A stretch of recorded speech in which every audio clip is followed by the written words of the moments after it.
When this program was announced, state of California said, I'm setting aside $500 million towards this program. And that's all of the information that I've seen, and everything that I've read talked about that $500 million number. And the other night, I started doing a little bit of digging, and I came across some articles and some information about budget issues at the state of California that happened just 2 months ago in January of 2023.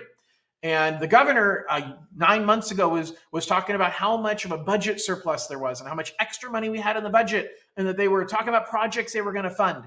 And now 2 months ago in January, we're short money. And they had to make cuts to certain projects that they had committed to. One of those projects they're cutting is the amount of money set aside for the California Dream for All program. They're cutting off 40% of the money. We are basically running out of money before the program's already started. Instead of having 500 million, we're only going to have 300 million. Now, my math says the average person is taking about $120,000.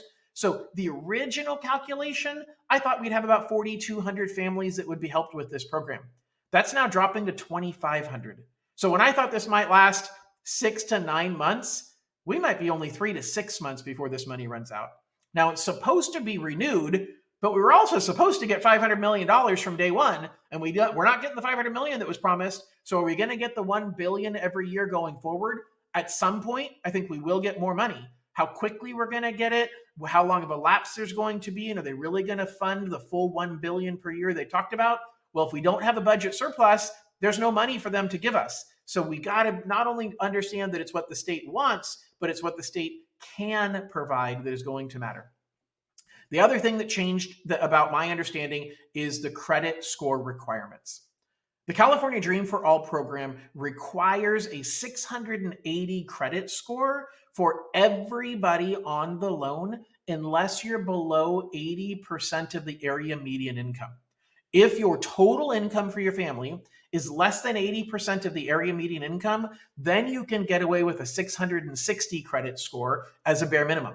But if you make more than 80% of the area median income, then you are subject to a 680 minimum credit score for everybody on the loan. That's different than what I had thought originally, and I want to make sure I get that information out here so that you understand there is absolutely a minimum of 680 for most people, unless you're below 80% of the area median income, and then we can go to a 660 if you're below 80% area median income, 680 if you're above 80% of the area median income.